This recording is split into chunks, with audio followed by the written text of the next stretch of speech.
Good evening everyone, Daniel Miller here. Thank you so much for coming and joining my gaming industry news bulletin. We are having lots of exciting news coming in today to our shows, and as you know, today is that very big Bethesda day. Fallout 76 did have its global launch. Some people were able to access the game on all platforms already yesterday, 24 hours in advance. But literally, my Twitter, Instagram, and all other social networking forums have been snowed under with lots of information on the game release, as well as screenshots and player information. You know, people obviously prepaid and pre-ordered, pre-release copies received, and then everybody dived in and loved the game. So what we're going to do today is our bulletin is going to be sort of semi-brief, and we'll just race through the news first, and then we'll focus the second half on the Fallout 76 and everything game related. So without further ado, let's have a look at what's come to my desk first. There are several interesting bits of news related to Destiny. Then to Xbox. I guess the Xbox news are connected to Mexico City conference the other day on Saturday and the weekend in Mexico City, and we are still hearing and receiving lots of bits which are trickling along from there. And we had some really great news on the Game of the Year Awards 2018, which have just been revealed. So let's have a look at, first of all, the news that had come in today. We've heard that characters showcased in Left Alive's latest trailer. They are called the Survivors.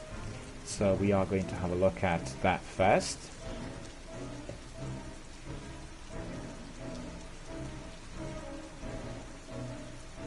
As you know, Left Alive is Square Enix's survival action shooter, and the latest trailer has been released.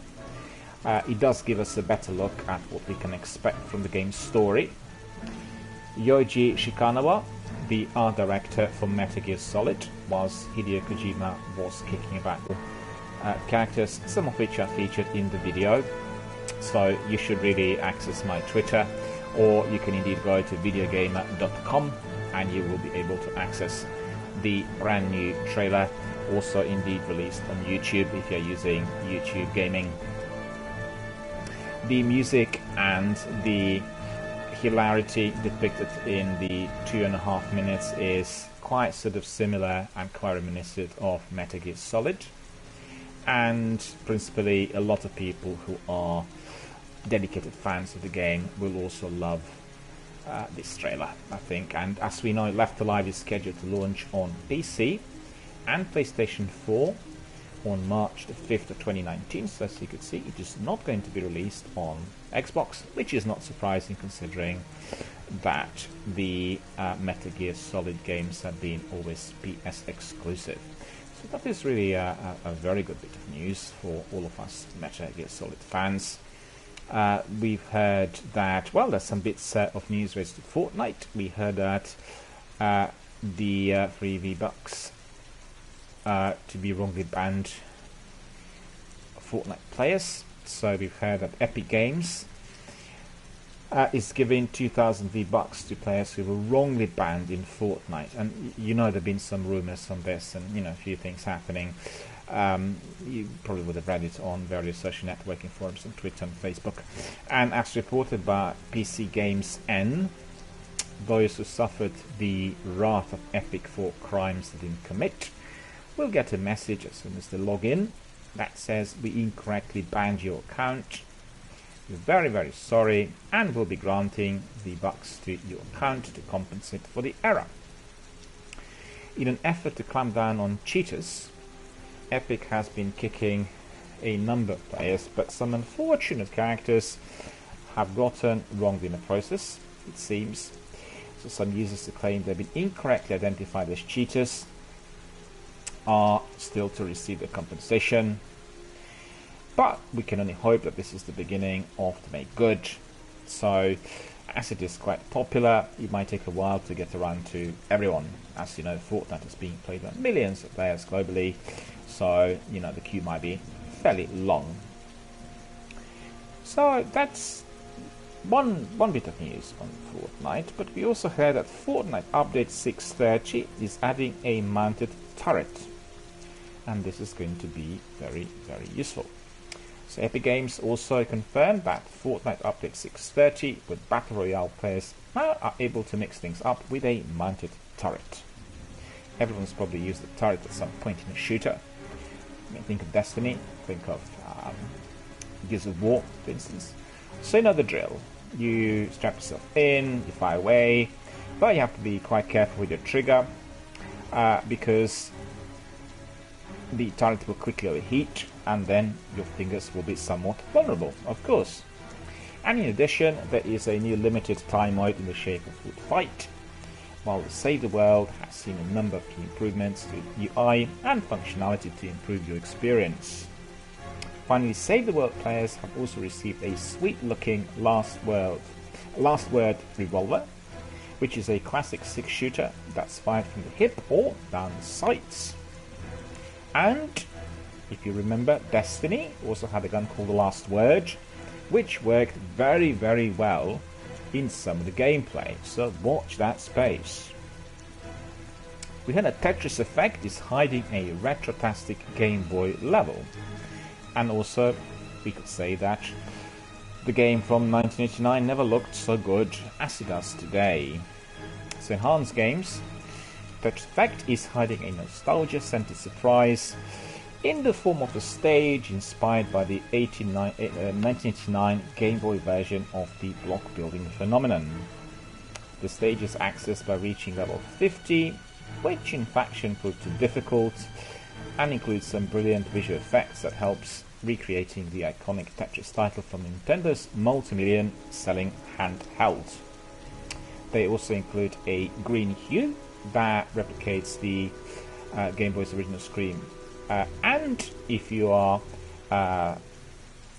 considering the age, well, it's been a little while back, but still it looks great, and it's cool to see that the developer is giving the original Tetris a serious nod. We've heard also that Bugbear, Coffee Stain Studios, were acquired by THQ Nordic. Darksiders 3 publisher THQ Nordic has announced today that it has added 2 new studios under its umbrella in the shape of Bugbear Entertainment and Coffee Stain Studios. So if you are not familiar with those names, Bugbear is best known for Wreckfest, while Coffee Stain Studios brought us the brilliantly engaging Goat Simulator. In addition to this, THQ Nordic confirmed in a recent financial release that it has a whopping 35 unannounced games in the pipeline.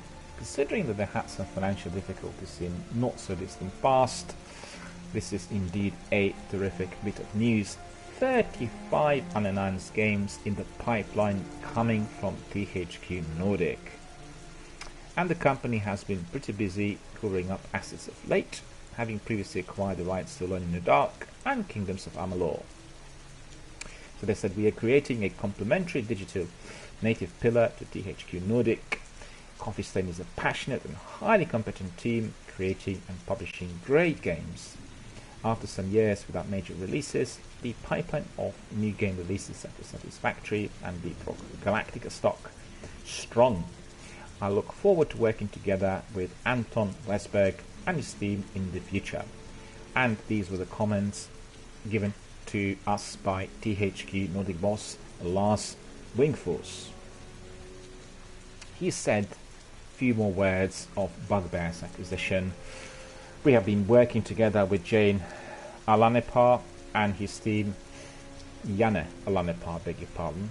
So it's Janne Alanepa and his team since 2016, and we see continued great potential in Wreckfest, as well as in Bugbear's future games. And the Bugbear team will bring important development capabilities earned from creating outstanding games during almost 2 decades. I absolutely vouch for that because I did play lots of the games in the 90s as well, and they were terrific. They were the old PC games on Windows 3.1 and I think, what was it? Was it Windows 5 or Windows XP? I'm losing track of time, but definitely on the early versions of Windows. And I particularly like the THX, the flying game. I was really very interested in those flying games at the time. There were several around, very popular on PC in those days, and definitely THQ Nordic had moved up the ladder very sizably ever since, and this is just simply terrific. We are very excited to have been able to acquire Bugbear and the portfolio, and our aim is to build Wreckfest together into a major franchise for THQ Nordic, with a released console coming up first in time. We obviously know that the big game Darksiders 3, which is hotly anticipated, is scheduled for release on PlayStation 4, PC and Xbox One on November the 27th, which is just a couple of weeks away. So all of you guys that bought Fallout 76, you may well be wanting to get Darksiders 3 towards the end of the month, Fallout, and you may have bought some respite from exploring the Vault and the Wasteland. Right, so we are coming to our exciting bit of news. First of all, we'll look at the Game Awards 2018. The nominations have indeed been revealed, and as you know, there are lots of different games that are currently out and competing. And the two big games, obviously, that come to mind immediately are God of War and Red Dead Redemption 2. Both obviously up for the Game of the Year award. It's quite a lot to take in at once. There are about 30 categories, with God of War and Red Dead Redemption 2 in the running for the Game of the Year prize. Both titles are tied for most of those nominations this year, which is obviously not much of a surprise as they are absolutely amazing. And indeed, another indie hit, Celeste, is also in the running for Game of the Year, with Marvel's Spider-Man nominated for the Best Action Adventure Game. In fact, Marvel's Spider-Man is one of the biggest surprises of this year. It's been very, very popular, beautifully released on PlayStation, and I don't know whether you watch trailers or whether you play the game, but when played on the PlayStation Pro and on a very high quality television set, it is absolutely mouth-watering. You know, all those jumps in between buildings and his use of spider's web, and the excitement that you get from doing some of these acrobatics is surpassing those films we watched in IMAX in the last few years, and I think it's really absolutely thumbs up and 10 out of 10 for the developer. Absolutely beautiful, and I'm certainly looking forward to get to know the game even better, meaning by playing it very extensively. Other highlights for the Game of the Year are Life is Strange Episode 1, and this game is in the running for Best Narrative, Forza Horizon 4 for Best Audio Design, and Brian Deschard for Best Performance as Connor from Detroit Become Human. I need to say that all of those three games are, again, what we call jaw-droppers, each one of them in their own right. Detroit Become Human with a very complex narrative and very interesting gameplay. Really one of the games that I want to play and stream very, very soon. As you know, I've been streaming the earlier game Heavy Rain, which I absolutely adore, with its beautiful graphics and film atmosphere and all of that. And Detroit Become Human is for the sci-fi fans. They're using the similar sort of narrative structure to the other Quantic Dream games. If you're familiar with Controls, you find yourself very much at home. But it really is comprising the ideas viewed in Spielberg's latest Player One film and Blade Runner. So you are getting into the minds of those androids that are beginning to feel human, or they are beginning to experience certain kinds of emotions. And that's done in a masterly fashion. So I'm a bit gutted that Detroit Becoming Human is competing with God of War and Red Dead Redemption 2. Perhaps unfortunate in terms of its release date, but definitely a very, very major game. Definitely a great one to be played on PlayStation 4, and most highly recommended. And as you know, Forza Horizon 4 is probably the best audiovisual guide to Britain ever produced. So anyone who wants to get to know what Britain looks like in countryside or in some of the perhaps sleepier spots and the corners of the world that other people have not seen, including obviously us Brits, this is absolutely terrific. It's the best possible guide. You drive this car, you go around the country, and you see literally everything, and not just today, but throughout 4 seasons of the year, which are beautifully designed. And as you can see, you can experience any sort of weather, inclusive of summer, autumn, and harsh winters in Scottish Highlands. So absolutely the best possible guide to anything British. So absolutely and principally play it. This is my personal recommendation. And then we have also the beautiful adventure game Life is Strange Episode 1, which I played and loved. I think I'm going to be streaming it as well sometime.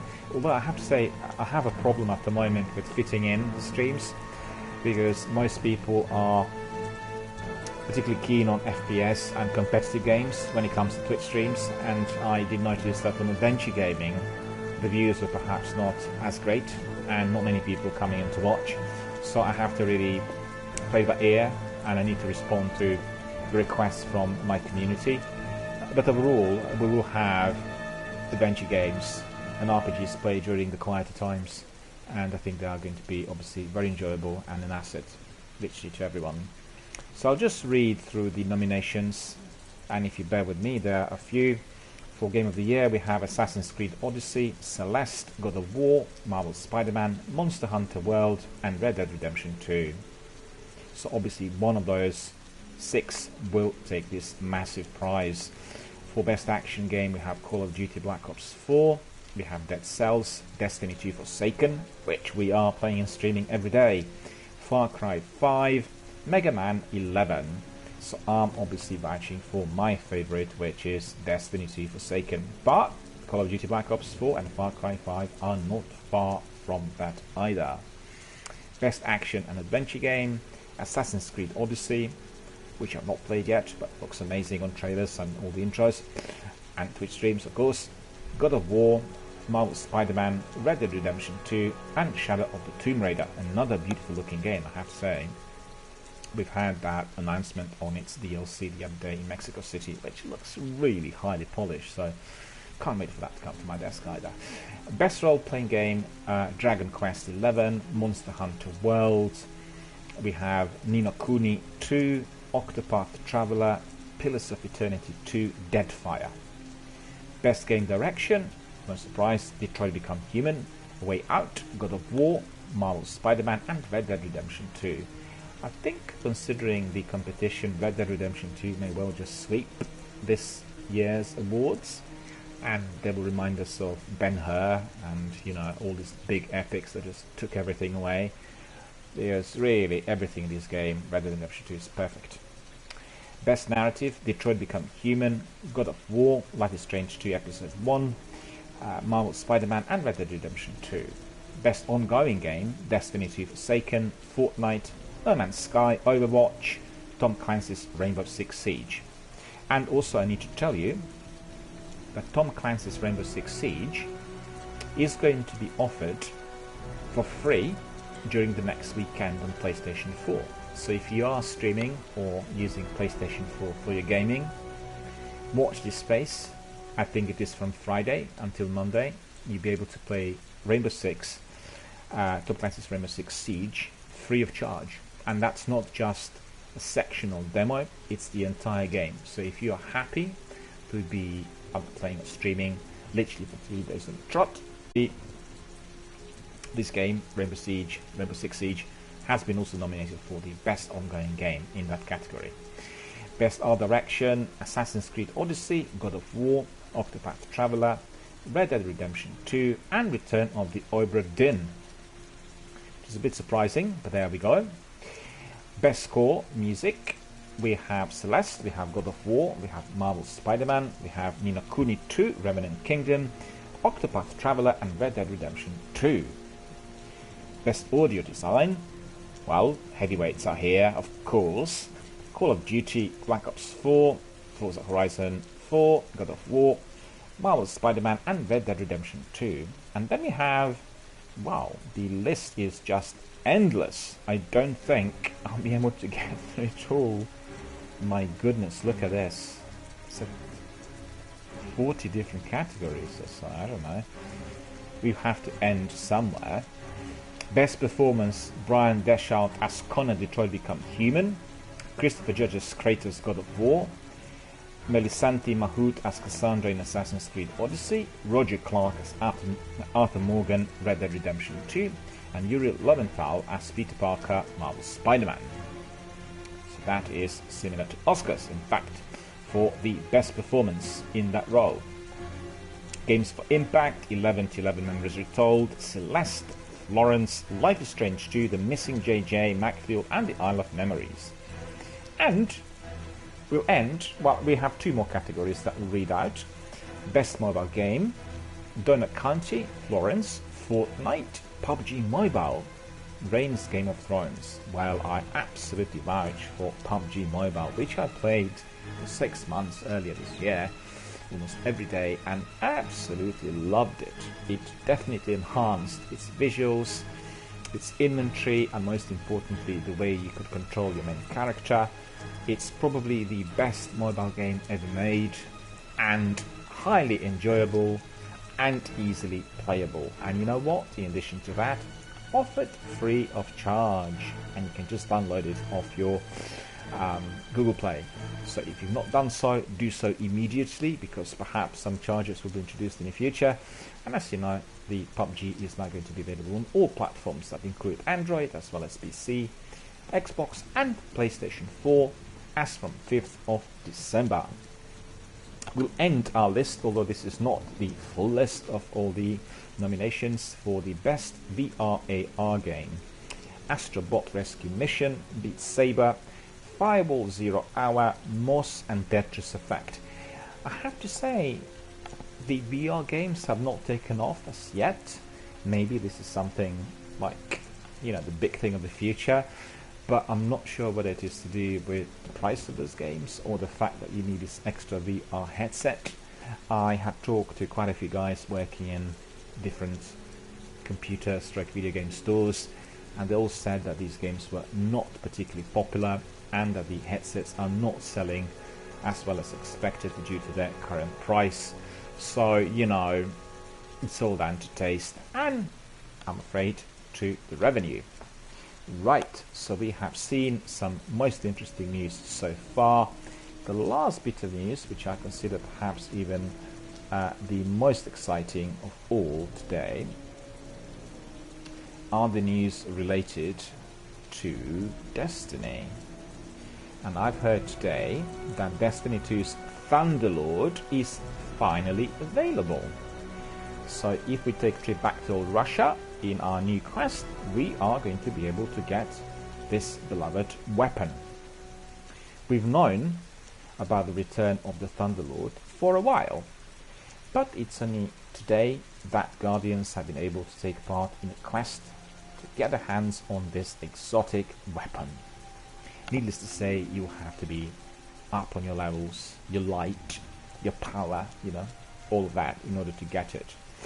The new quest revolves around solving the murder of our very good friend Master Ives, a cryptarch seen in the Reef in Destiny 1, which kicked off during the Halloween-themed Festival of the Lost. The multi-part quest has been slowly unlocking over the past few weeks, with the final step now available. So you could see how everything progressed, which is truly and honestly wonderful. Hopefully you're in the mood for nostalgia, as the final step sees you revisiting somewhere familiar, the Cosmodrome from Destiny's old Russia, and that is where you're going to find that weapon. All you need to do is to get started, to get to the tower and visit Amanda Holiday, and then it's off to the Cosmodrome to slaughter a bunch of fallen enemies and tackle a boss, after which you'll be back the Thunderlord. So it's a bit different to its previous incarnation. Thunderlord now features a perk that sees lightning rain down on foes while holding the trigger, and it will boost its rate of fire and then finally it will be killing enemies, and it will have increased the weapons reload time. So, you know, all sorts of things in there. You get the lightning rain running down on the enemies when you hold down the trigger, then you have a boost of its rate of fire, and then you'll be killing enemies, which increase the weapons reload time. So really 10 out of 10 to Bungie for introducing it. We just simply can't wait to get hold of it when playing Destiny 2. Right, so this is all that has come to our desk today as far as the news are concerned. But as I said earlier, the most excitable, the most tremendous bit of news is Fallout 76 related. The game is out today on all platforms, and we are going to have a closer look at the game. I want to thank first of all the videogamer.com for providing everyone with such interesting news. I use them on a daily basis for the news bulletins, and indeed what I'm to read out and describe is partially based on GameSpot report which have come out today. So we've heard that a few years after Fallout 4's release, Bethesda surprised fans by announcing Fallout 76, which is the next entry in its beloved post-apocalyptic RPG franchise. The new game was revealed in a trailer after a series of teasers, and Bethesda discussed it in more detail at E3 of 2018, which was obviously early in the year. We were amazed by, you know, some of the things we've seen, and also at QuakeCon 2018. We all had an opportunity to play the game at the recent hands-on preview event, and it's been beta tested as well during the last few weeks, as you know, with a lot of feedback from the players and fans. But the game is out now, and we are beginning to make strides in this absolutely amazing adventure. So in order to keep everyone up to date on everything that they still know about Fallout 76, GameSpot have compiled all the information on the game so far, and I'll go through some of these sections to basically put you into the picture. The platforms it's on, its functionality, its anti-griefing features, and altogether where the game falls in the series timeline. If you've been playing the beta, you'll be happy to know that the game is receiving a launch day update containing a ton of new content. In the meantime, there will be obviously a lot of new reviews after the few days, because many people will be obviously getting teeth into the game, and you'll be able to get them on the main news portals as well as through some of the online magazines and indeed social networking, as everyone will be posting their comments. So first of all, if we look at Fallout 76, we'll realize that this is a prequel to all of the previous Fallout games. So it isn't your Fallout 5, but rather whatever has been happening before the first Fallout. Set in 2102, you are playing an inhabitant of Vault 76 who emerges from the shelter 25 years after the bombs fell on America. And obviously the player's task will be simple: explore what remains of post-apocalyptic America and rebuild that civilization. So long-time fans will recognize Vault before. This isn't the series' first mention of it. Both Fallout 3 and 4 reference it, and according to the Fallout Wikipedia, the West Virginia-based vault was occupied by 500 of America's best and brightest minds, and unlike the more grotesque experimental vaults in the Fallout universe, Vault 76 is a control vault intended to be opened 20 or so years after a nuclear war. But if the vault was supposed to be open 20 years after the bombs fell away, where have all these 25 years gone by? The story has a few surprises in store for those willing to tackle its myriad challenges. Fallout 76 will use the creation engine, the same engine used to make Fallout 4 for all of you who would have played it, but it will feature a lot more graphical detail than its predecessor. Game director Todd Howard has said that Fallout 76 has a new rendering and lighting technology which allows for 16 times resolution of the detail. So this will be very high resolution type of game, and indeed if we can experience it to be 16 times higher than what we've seen in Fallout 4, then we are going to be truly and well impressed. And I'm sure some of the listeners today already know that pretty well because they've played the game for 24 hours or so, or maybe even beta tested it. So for all of you, my advice is just simply send us your comments and views. Obviously, add your hashtag Fallout76 to all of your tweets, and then we will forward them and post them, and indeed we will read them and respond to them. So, first of all, who is the developer? Well, you know, Bethesda Game Studios. They're Maryland-based developer, and they're responsible for the fantastic, legendary Elder Scrolls series, and also for Fallout 3 and Fallout 4. In addition, the same studios and in Austin, which was formerly called Battlecry Studios, assisted in the fine-tuning of the creation engine to support multiplayer functionality. Well, Fallout 76 is a much different sort of game from its predecessors. It is entirely and completely online, and you are going to be able to play it as a multiplayer, as well as, you know, as a solo campaign too. According to Bethesda, the idea to take this approach to open world survivor game came 4 years ago when it started to work on building a multiplayer Fallout experience. So they worked on it for quite some time, and really they excelled. Howe described the game's approach to survival as softcore, which means death doesn't equal loss of progression. So that's very, very important, unlike in some of the games. You can form a party with up to 3 other players, and you won't be able to manage your placement in servers when you log in, as you'll automatically be inserted into a session with others upon booting up the game. You always have the option simply to join alongside your friends and play together as a team. Howard commented that Fallout 76 will have dedicated servers that will support the game now and for years to come. At launch there will be only public servers, but Bethesda plans to introduce private servers to allow players to invite friends to play in order to prevent undesirable behavior. Some classic mechanics from past games will be changing in order to accommodate the shift to online play. For example, VATS has been reconfigured to work in real time, while still allowing players to target specific enemy body parts. But this time around, it has been updated to be more of a tool that allows you to spot out dangers in the environment. So we'll still have a look a bit more at what we can find in there. And everyone who's played the game already, you can just drop me an email, send us a text here, or comment on Twitter. And indeed, we will read all of your comments with interest, retweet them, repost them, and share them with our community. It's regrettable we can't stream all the games. You know, it'd be absolutely wonderful to have a community of all gamers on board. But we have to focus, and as you know, presently we are doing Destiny. And, you know, have some introductions as well, such as this week, introducing PlayStation Now services, and therefore I'm streaming a few of their golden oldies and some of the big blockbuster goodies.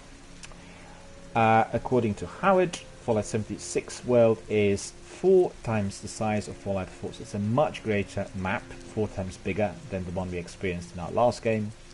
There are 6 different regions to explore, and each has its own unique style, risks and rewards. Confirmed areas include the West Virginia State Capitol, the Greenbrier, Woodman Circle, New River Gorge Bridge and Camden Park. Contained within each area is a variety of new creatures to encounter, some of which are based on West Virginian folklore, and you can take the full map if you access GameSpot.com website, and the map is indeed looking amazing and vast, plenty of areas and territories to explore. And I can tell by looking at it that there will be months and months of exploratory gaming spent on this particular map. So, to end our coverage of this wonderful new game, we'll just explore a bit on some aspects in terms of what you as a gamer will be able to do whilst playing it. So, like previous games, players spend the majority of the time exploring and completing quests. Fallout 76 does not feature any human non-player characters, as all surviving humans are controlled by active players. So it's quite a significant difference compared to the rest of the Fallout we played so far. Instead, the game uses a combination of robot NPCs, collectible recordings, and environmental storytelling in order to give players what they need to piece together quests and the story at large. Given the game's premise of rebuilding the world, there's base building elements similar to Fallout 4. You're able to set up a basis anywhere using an item called the Construction and Assembly Mobile Platform, or CAMP. These can be placed down in the world and allow you to construct an impromptu camp. We got to see the player laying down walls and decorating the base with pool tables, toilets, and other household objects. As the mobile platform part of the name implies, your camp can also be picked up and relocated, allowing you to move your base anywhere in the world. That's amazing. I really want to experience that. While you can help build the world, you can also destroy it. We know it's always easier to destroy than to build, right? If you have the necessary nuclear launch codes, it's actually possible to access a missile silo to fire a nuke at any point on the map and obliterate it. Doing so irradiates the chosen area, but it also allows the opportunity to discover rare weapons, gear, and items overall. But be wary. Nuking an area also causes more powerful enemies to show up, making it more difficult to survive. But do not be discouraged by this. The camp blueprint system makes it easy for players to quickly rebuild their homes, and if they're privy to an incoming threat, they can pack their things and move to a new location. As an online experience, player choice is incredibly important, going as far as giving players the freedom to choose who are the heroes and who are the villains. So early footage showcased multiple players engaging in combat and participating in friendly activities, which seems to indicate that players have the freedom to choose their paths in this wonderful, tremendously big open world of Fallout 76.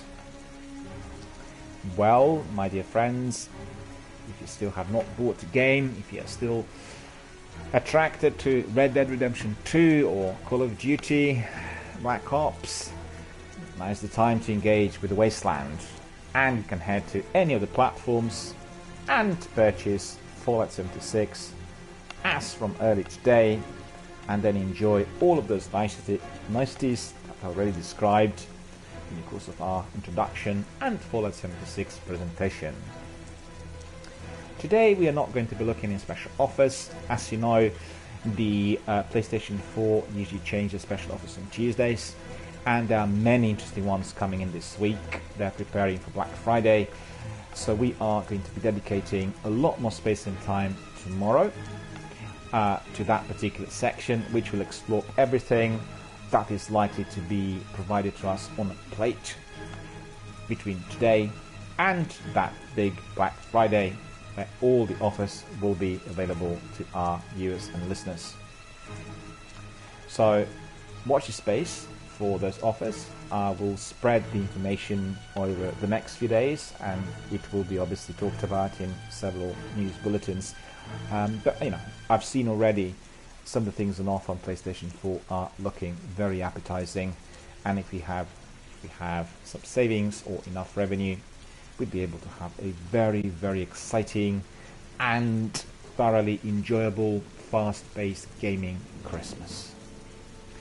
Thank you all for coming, for listening to my gaming industry news broadcast. I am going to bring it to a close, and also I'd like to invite you for the rest of the evening, which is going to be spent on one golden oldie called Grim Fandango, which I absolutely adore, and I'll be playing a section of this game tonight, and then after that we will proceed with our beloved Destiny 2. So until then, I wish you all a very, very good gaming night.